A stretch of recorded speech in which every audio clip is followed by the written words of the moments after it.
Hi friends, Geetha ഗോവിന്ദത്തിൻ്റെ പുതുപുത്തൻ എപ്പിസോഡിലേക്ക് എല്ലാവർക്കും സ്വാഗതം. അങ്ങനെ ഗീതുവിൻ്റെ മുഖത്തേക്ക് നോക്കിയിട്ട് ഗോവിന്ദ് പറയും, നിന്റെ മുഖഭാവം കണ്ടിട്ട് അനാർക്കലിയുടെ മകൾ എവിടെയാണെന്ന് നിന്നോട് അമ്മ പറഞ്ഞ പോലെ ഉണ്ടല്ലോ. എന്തെങ്കിലും അറിയാമെങ്കിൽ പറ ഗീതു, നമ്മൾ തമ്മിൽ എന്തിനാ ഒരു മറ എന്ന് ചോദിക്കുമ്പോൾ ഗീതു പറയും, എന്നോട് അതേപ്പറ്റി ഒന്നും അമ്മ പറഞ്ഞിട്ടില്ല കണ്ണേട്ടാ. നിന്നോട് പറഞ്ഞാലും ഇല്ലെങ്കിലും അനാർക്കലിയുടെ മകൾ എവിടെയാണെന്ന് ഞാൻ കണ്ടുപിടിക്കുമെന്ന് പറയാട്ടോ ഗോവിന്ദ്. നീ എന്തിനാ ഗീതു ഇങ്ങനെ പേടിക്കുന്നത്? അമ്മയും ഞാനും വീണ്ടും അകലുമെന്ന് വിചാരിച്ചിട്ടാണോ എന്ന് ചോദിക്കുമ്പോൾ ഗീതു അതേന്ന് പറയാണ്. ഇല്ല ഗീതു, നമ്മുടെ അന്വേഷണത്തിന്റെ റിസൾട്ട് എന്ത് തന്നെ ആയാലും അമ്മയായിട്ട് ഞാൻ ഒരിക്കലും അകലില്ല, കൂടുതൽ സ്നേഹിക്കുകയുള്ളൂ. ഞാൻ രഞ്ജുവിനോട് പറഞ്ഞിട്ടുണ്ട്, നാളെ നിനക്കും രഞ്ജുവിനും മെഡിക്കൽ ചെക്കപ്പ് ഉണ്ടെന്ന കാര്യം. നീ എന്തെങ്കിലും കള്ളം പറഞ്ഞ് അവളുടെ DNA സാമ്പിൾ എടുപ്പിക്കണം. അതുപോലെ തന്നെ സത്യദാസിന്റെ DNA സാമ്പിൾ നിന്റെ കൂട്ടുകാരിയെ വിളിച്ച് ഹോസ്പിറ്റലിൽ നിന്ന് എടുപ്പിക്കണം. എന്നിട്ട് നാളെ തന്നെ ടെസ്റ്റിന് ഉള്ള ഏർപ്പാടൊക്കെ ചെയ്യണമെന്ന് പറഞ്ഞിട്ട് ഗീതുവിനോട് ടെൻഷൻ അടിക്കാതെ കിടന്നുറങ്ങാൻ വേണ്ടിയിട്ട് പറയാണ് കേട്ടോ. തുടർന്ന് നമ്മുടെ ഗീതു ആണെങ്കിൽ ഉറങ്ങാൻ കിടക്കുമ്പോൾ സ്വപ്നം കാണുകയാണ് കേട്ടോ. രഞ്ജുവിനെ ഗോവിന്ദ് പിടിച്ച് വലിച്ചിറക്കി കൊണ്ടുപോകുന്നുണ്ട് ഭാസ്കറിന്റെ റൂമിലോട്ട്. പിന്നാലെ നമ്മുടെ ഗീതുവും വരുന്നുണ്ട്. കണ്ണേട്ട വേണ്ട കണ്ണേട്ട, ആരോടും ഒന്നും ചോദിക്കണ്ട എന്നൊക്കെ പറയുമ്പോഴേക്കും രഞ്ജു പറയും, വിട് ഗീതു, എന്നെ കരുവാക്കി ആരും ഇവിടെ ജയിക്കാന്ന് വിചാരിക്കണ്ട എന്നും പറഞ്ഞ് ഭാസ്കറിന്റെ റൂമിലേക്ക് പോവാണ്. എന്നിട്ട് ഗോവിന്ദ് കാണിച്ചു കൊടുക്കാണ് കേട്ടോ ആ റിപ്പോർട്ട്. ഇത് DNA റിപ്പോർട്ടാണ്. ഇതിൽ നിന്ന് ഞാൻ ഊഹിച്ച പോലെ തന്നെ നിങ്ങളുടെ മകളല്ല രഞ്ജു എന്ന് തെളിഞ്ഞു. അതുകൊണ്ട് നിങ്ങൾ ഇപ്പൊ തന്നെ ഈ വീട് വിട്ട് ഇറങ്ങേണ്ടതാണെന്ന് പറയുമ്പോൾ രഞ്ജു പറയും, ഇയാള് എന്നെ കരുവാക്കി തട്ടിപ്പ് നടത്താൻ വന്ന ആളാണെന്ന് എനിക്ക് ഇപ്പോഴാ ഗോവിന്ദേട്ട മനസ്സിലായേ. എന്താ ഇയാളുടെ ഉദ്ദേശം എന്നൊക്കെ അറിഞ്ഞിട്ട് വിട്ടാ മതി എന്ന് പറയുമ്പോൾ, ഞാനൊരു തട്ടിപ്പുകാരനാണെങ്കിൽ നീയും നിന്റെ അമ്മയും തട്ടിപ്പിന്റെ റാണിമാരല്ലേ എന്ന് ചോദിക്കട്ടെ ഭാസ്കരൻ. അപ്പോഴേക്കും നമ്മുടെ ഗോവിന്ദ് ചോദിക്കുന്നുണ്ട്, എന്റെ അമ്മ എന്ത് തട്ടിപ്പ് കാണിച്ചെന്നാ? അയ്യോ, നിന്റെ അമ്മ വിജയലക്ഷ്മി വെറും പാവം. ഞാൻ പറഞ്ഞത് ഇവളും ഇവളുടെ അമ്മയുടെയും കാര്യമാണ്. ഇവളെ പ്രസവിച്ചത് അനാർക്കലിയാണ്. അനാർക്കലിയുടെ മകളാ ഇവൾ എന്ന് പറയുമ്പോഴേക്കും ഗോവിന്ദ് രഞ്ജുവിന്റെ മുടി പിടിച്ച് പുറത്തേക്ക് കൊണ്ടുപോവാണ് കേട്ടോ.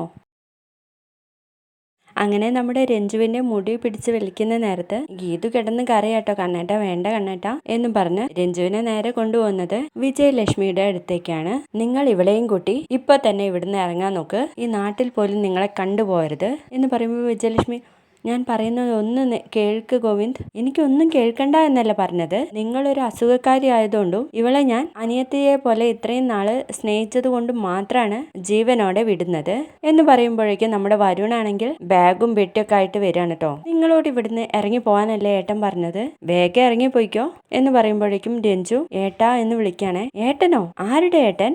എനിക്ക് നിന്നെ കാണണ്ട എന്ന് പറയുമ്പോഴേക്കും നമ്മുടെ രാധികമ്മ പറയും, ഗീതുവിന് ഇത് അനാർക്കലിയുടെ മകളാണെന്ന് അറിയാം, പക്ഷെ നിന്നോട് പറഞ്ഞില്ലല്ലോ ഗോവിന്ദ് എന്ന് പറയുമ്പോഴേക്കും ഗീതുവിന്റെ നേർക്കാവട്ടോ ഗോവിന്ദിന്റെ കലി. ഗീതു, രാധികമ്മ പറഞ്ഞത് നേരാണോ? നീയും കൂടെ അറിഞ്ഞിട്ടാണോ എന്നെ ചതിച്ചത്? ഇവൾ അനാർക്കലിയുടെ മകളാണെന്ന് നിനക്കറിയായിരുന്നോ എന്ന് ചോദിക്കുമ്പോൾ ഗീതു ഒന്നും മിണ്ടാതെ തന്നെ നിൽക്കട്ടോ. അത് കാണുമ്പോൾ നമ്മുടെ വരുണ്, ഇവൾക്ക് അറിയാമായിരുന്നു ഏട്ടാ, അതുകൊണ്ടല്ലേ ഇവള് മിണ്ടാതെ നിൽക്കുന്നത്, ഇവളൊക്കെ കഴുത്ത് പിടിച്ച് കൊല്ലുക വേണ്ടത് എന്ന് പറയുമ്പോഴേക്കും നമ്മുടെ വിജയലക്ഷ്മി പറയും, അയ്യോ ഗീതുവിനെ ഒന്നും ചെയ്യല്ലേ, ഞാൻ കൊണ്ടുപോയിക്കോളാം എന്റെ മോളെ എന്ന് പറയാട്ടോ. അപ്പൊ തന്നെ നമ്മുടെ ഗീതു പറയും, ഞാൻ എങ്ങോട്ടും വരില്ല അമ്മേ, ഇത് എന്റെ ഭർത്താവിന്റെ വീടാ, ഇവിടെ കിടന്നായിരിക്കും ഞാൻ ജീവിക്കുകയാണെങ്കിലും മരിക്കുകയാണെങ്കിലും ചെയ്യാന്ന് പറയാം കേട്ടോ. ഇത് കേട്ടുകൊണ്ടിരിക്കുന്ന രാധികമ്മ പറയും, നിന്നെയൊക്കെ എന്താ ചെയ്യേണ്ടതെന്ന് എനിക്കറിയാന്ന് പറഞ്ഞിട്ട് ഗീതുവിനെ ഒറ്റ തള്ളു കൊടുക്കാണ്. അപ്പോഴേക്കും നമ്മുടെ ഗീതു ഞെട്ടി അങ്ങ് ഉണരാണ് കേട്ടോ. എന്നിട്ട് പറയും, DNA ടെസ്റ്റ് നടന്നാൽ സത്യദാസും രഞ്ജുവും തമ്മിലുള്ള ബന്ധം എന്താണെന്ന് കണ്ണേട്ടൻ അറിയും. അത് ഭാസ്കരനോട് ചോദിക്കാൻ നിന്നാൽ അയാൾ അനാർക്കലിയുടെ മകളാണ് രഞ്ജു എന്ന് വിളിച്ചു പറയും. ആ ടെസ്റ്റ് ഒരിക്കലും നടക്കാൻ വേണ്ടിയിട്ട് പാടില്ല എന്നും പറഞ്ഞ് ഗോവിന്ദിന്റെ അടുത്തേക്ക് നോക്കുന്നുണ്ട്. തുടർന്ന് നമ്മുടെ പ്രിയയ്ക്ക് ഒരു ഫോൺ വരികയും അതെടുക്കുമ്പോൾ വിനോദിനെ കുറിച്ചാണ് ചോദിക്കുന്നത്. വിനോദ് കുളിക്കുകയാണല്ലോ, കുളി കഴിഞ്ഞാൽ ഉടൻ വിളിക്കാൻ വേണ്ടി പറയാ എന്ന് പറഞ്ഞിട്ട് പെട്ടെന്ന് തന്നെ പ്രിയ അങ്ങ് ഞെട്ടിയിട്ട് ഹലോ ഹലോ എന്ന് ചോദിക്കാട്ടോ. അപ്പോഴേക്കും ഫോൺ കട്ടായിട്ടുണ്ടാവും. ആ സമയം നമ്മുടെ വിനോദാണെങ്കിൽ കുളി കഴിഞ്ഞ് പുറത്തേക്ക് വരികയാണ്. പ്രിയ വിനോദിനെ കണ്ടതും ആരാ ഈ രേഷ്മ? അയ്യോ, അതിന്റെ ഫ്രണ്ടാണ്. മൊത്തത്തിലൊരു കള്ളത്തരാണ് കേട്ടോ വിനോദിന്റെ മുഖത്ത്. ഇത്രയും കാലമായിട്ട് വിളിക്കാത്ത അവൾ എന്തിനാ ഇപ്പൊ വിളിച്ചതെന്നാവോ എന്നും പറഞ്ഞ് പ്രിയയുടെ മുഖത്തേക്ക് നോക്കുമ്പോൾ പ്രിയയുടെ മുഖം ദേഷ്യത്താല് ഇങ്ങനെ നോക്കുകയായിരിക്കും കേട്ടോ. അയ്യോ പ്രിയേ, എന്നെ തെറ്റിദ്ധരിക്കല്ലേ, അവളെന്റെ ഫ്രണ്ട് മാത്ര, വേറെ ഒരു റിലേഷനും ഞങ്ങൾ തമ്മിലില്ല എന്ന് പറയണേ. വിനോദിനോട് ഞാൻ പറഞ്ഞോ തെറ്റിദ്ധരിച്ചെന്ന്? നിങ്ങൾ നിങ്ങളുടെ ഫ്രണ്ടിനോട് പറയണം മര്യാദയ്ക്ക് സംസാരിക്കാൻ വേണ്ടിയിട്ട്. അവൾ ഞാൻ ഫോൺ എടുത്തപ്പോൾ വൈഫാണെന്ന് പറഞ്ഞപ്പോൾ തന്നെ പറയാണ്, നീ എണീറ്റ് നടക്കാനും സംസാരിക്കാനൊക്കെ തുടങ്ങിയോ എന്ന്. അപ്പൊ ഞാൻ തളർന്നു കിടക്കായിരുന്നു എന്നാണോ നീ അവളോട് പറഞ്ഞത്? അത് ഞാൻ എപ്പോഴോ ഒന്ന് പറഞ്ഞിരുന്നു എന്ന് പറയാണ് വിനോദ്. തളർന്നു കിടക്കുന്ന ആരോടും ഇങ്ങനെയൊന്നും പെരുമാറരുത് എന്ന് അവളോട് നീ പറഞ്ഞേക്കണം എന്ന് പറയാണേ പ്രിയ. തുടർന്ന് നമ്മുടെ ഗീതു ആണെങ്കിൽ വിജയലക്ഷ്മിയുടെ അടുത്തേക്ക് പോവാണ്. വിജയലക്ഷ്മി ഗീതുവിനെ കണ്ടതും, എന്താ നിനക്കൊരു ടെൻഷൻ? എന്താന്ന് ഞാൻ പറയണോ? ആ പറയണം. എങ്കിൽ ഈ ടാബ്ലറ്റ് നാവിൻ്റെ അടിയിൽ വെക്ക്. എന്ത് ടാബ്ലറ്റാ ഇത് എന്നും ചോദിച്ച് വിജയലക്ഷ്മി നോക്കുകയാണേ. ഇത് നെഞ്ചുവേദനയ്ക്കുള്ളതല്ലേ? അതിനിപ്പോൾ എനിക്ക് വേദനയൊന്നും ഇല്ലല്ലോ. ഞാൻ പറയാൻ പോകുന്ന കാര്യങ്ങൾ കേട്ട അമ്മയ്ക്ക് വേദനിക്കും. ഒരു പ്രാവശ്യം അറ്റാക്ക് വന്നെന്ന് വിചാരിച്ച് എൻ്റെ മനസ്സ് അത്രയ്ക്ക് ദുർബലയൊന്നുമല്ല. നീ കാര്യം പറഞ്ഞ ഗീതു. അപ്പൊ ഗീതു ഒന്നും മിണ്ടാതിരിക്കാട്ടോ. എനിക്കറിയാം എന്റെ ശിഷ്യകളുടെ ഇടയിൽ ഒരു അനാഥയുണ്ടെന്നോ തിരിഞ്ഞു നടക്കല്ലേ ഗോവിന്ദ്. അതല്ലേ നിന്റെ പ്രശ്നം. അതിനിപ്പം നമ്മൾ എന്തിനു ടെൻഷൻ ആവാനാ? അങ്ങനെ ഒരാളില്ലല്ലോ മോളെ. അതുകൊണ്ട് നീ പേടിക്കേണ്ട കാര്യമൊന്നുമില്ല. നിനക്ക് ചെക്കപ്പ് ഉണ്ടെന്ന് രഞ്ജു പറഞ്ഞല്ലോ. വേഗം ഭക്ഷണം കഴിച്ച് അതിന് പോകാൻ വേണ്ടി നോക്ക് എന്നങ്ങ് പറഞ്ഞു നിൽക്കുമ്പോൾ നമ്മുടെ ഗീതു പറയും, അത് തന്നെ അമ്മേ പ്രശ്നം. Hospital case. എനിക്കിന്ന് ചെക്കപ്പ് ഒന്നും പറഞ്ഞിട്ടില്ല. പോകുന്നത് രഞ്ജുവിൻ്റെ DNA ടെസ്റ്റിന്റെ സാമ്പിൾ എടുക്കാൻ വേണ്ടിയിട്ടാ എന്നങ്ങ് പറയുമ്പോൾ നമ്മുടെ വിജയലക്ഷ്മിക്കാകെ ടെൻഷനാവാണ് കേട്ടോ. പെട്ടെന്ന് തന്നെ ആ ടാബ്ലറ്റ് എടുത്ത് നാവിനടിയിൽ വെക്കുന്നുണ്ട്. അയ്യോ അമ്മേ, ഞാൻ പറഞ്ഞത് കുഴപ്പമായോ? ഏയ് ഇല്ല മോളെ, നമ്മൾ ഈ പ്രശ്നം പരിഹരിക്കും. ആ DNA ടെസ്റ്റ് നടത്താൻ വേണ്ടിയിട്ട് പാടില്ല എന്ന് പറയാണ് വിജയലക്ഷ്മി. അപ്പൊ ഗീത് പറയുന്നുണ്ട്, ഞാൻ എങ്ങനെയൊക്കെ നോക്കിയിട്ടും അതിൽ നിന്ന് തല ഉയരാൻ വേണ്ടിയിട്ട് എനിക്ക് പറ്റുന്നില്ല. എൻ്റെ ഗോവിന്ദ് ശുദ്ധനാണ്. അവൻ ഈ കള്ളത്തരം ചെയ്യാനൊന്നും അറിയത്തില്ല. അവൻ്റെ കൂടെ നീ കൂടെ പോകുമ്പോഴേ അങ്ങനെയൊക്കെ ചെയ്യാൻ വേണ്ടിയിട്ട് പറ്റുള്ളൂ. നീ പോവാതിരുന്നാ മതി എന്ന് പറയട്ടോ. അപ്പോ ഗീത് പറയും, അതൊന്നും നടക്കത്തില്ല അമ്മേ. എങ്കിൽ നീ ഒരു കാര്യം ചെയ്യേ, തീരെ വയ്യാന്ന് പറഞ്ഞ അവിടെ അങ്ങ് കിടന്നോ. അപ്പോ ഗോവിന്ദ് പ്രോഗ്രാം മാറ്റും എന്ന് പറയുമ്പോൾ ഗീത് പറയും, എന്നാ പിന്നെ എൻ്റെ അമ്മ എന്നെയും പൊക്കി ആംബുലൻസിൽ കയറ്റി കൂടെ രഞ്ജുവിനെയും കയറ്റി ഹോസ്പിറ്റലിലേക്ക് എത്തിക്കും. രഞ്ജു കൂടെ ഉണ്ടെങ്കിൽ ടെസ്റ്റ് എടുത്താൽ എളുപ്പമല്ലേ എന്ന് ചോദിക്കട്ടോ. അയ്യോ പാളിപ്പോയല്ലേ, എനിക്ക് വല്ലാണ്ട് വിശക്കുന്നു മോളെ. വല്ലതും കഴിച്ചിട്ട് വല്ല ഐഡിയയും നമുക്ക് നോക്കാന്ന് പറഞ്ഞിട്ട് ഭക്ഷണം കഴിക്കാൻ വേണ്ടിയിട്ട് പോവാണേ. ആ സമയത്താണെങ്കിൽ നമ്മുടെ രേഖയും വരുണും നിന്ന് പ്രാർത്ഥിക്കുന്നത് കാണാട്ടോ വിജയലക്ഷ്മി. അല്ല മോളെ, ഇവൻ നന്നായോ? ഏയ് എവിടുന്ന്, എന്തൊക്കെയോ തട്ടിപ്പ് നടത്താനുള്ള ഉഡായിപ്പാണ് എന്ന് പറയാൻ കേട്ടോ ഗീതു. ഓ അങ്ങനെയാണല്ലേ എന്ന് പറഞ്ഞ് ഭക്ഷണം കഴിക്കാൻ വേണ്ടിയിട്ട് പോവാണേ.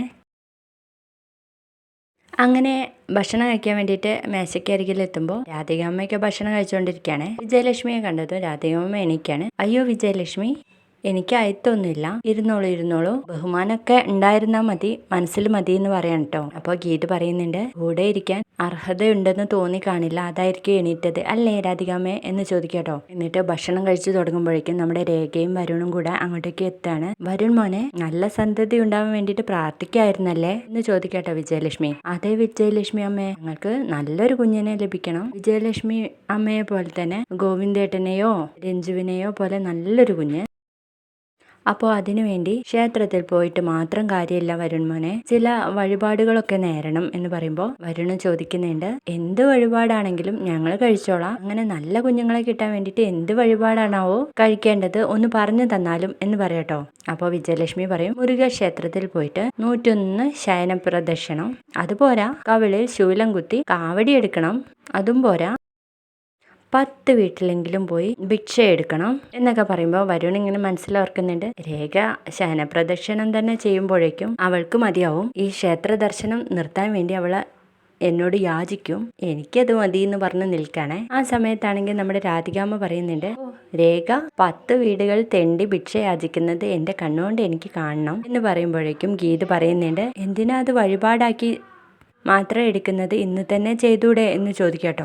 അപ്പോൾ രാധികാമ്മയും പറയുന്നുണ്ട്, ഇന്ന് തന്നെ ചെയ്യുന്നതാ മോനെ നല്ലത് എന്ന് പറയുമ്പോൾ പ്രിയ പറയും, അയ്യോ ഇപ്പോൾ ശയന പ്രദർശനമൊക്കെ വെക്കാൻ വേണ്ടിയിട്ട് പെണ്ണുങ്ങൾക്ക് പറ്റുമോ? ഓ അങ്ങനെയുള്ള ക്ഷേത്രങ്ങൾ ഉണ്ടല്ലോ ഇവിടെ എന്ന് പറയാട്ടോ രാധികാമ്മ. ഇത് കേൾക്കുന്ന വിജയലക്ഷ്മി പറയുന്നുണ്ട്, രേഖയുടെ കാര്യം ഓർത്ത് ആരും വിഷമിക്കണ്ട, രേഖ ഈ വഴിപാട് മാത്രം കഴിച്ചാൽ മതി, അത് ചെയ്യേണ്ട ആൾ നമ്മുടെ വരുൺ മോന എന്ന് പറയുമ്പോഴേക്കും വരുണാകെ വല്ലാണ്ടാവാണ് കേട്ടോ. അയ്യോ എന്ന് പറയുമ്പോഴേക്കും ഗീതു രേഖയോട് ചെന്ന് പറയുന്നുണ്ട്, വേഗം വഴിപാട് നേർന്നോളൂ രേഖേജി. അയ്യോ രേഖ വഴിപാട് നേരല്ലേ? നേരണം എന്ന് പറയാണ് ഗീതു. നേരണ്ട എന്ന് പറയാണ് നമ്മുടെ വരുൺ. അവസാനം നമ്മുടെ രേഖ നേരുന്ന ഒരു ഭാഗത്തോടെ ഇന്നത്തെ അടിപൊളി എപ്പിസോഡ് അവസാനിക്കുകയാണ്.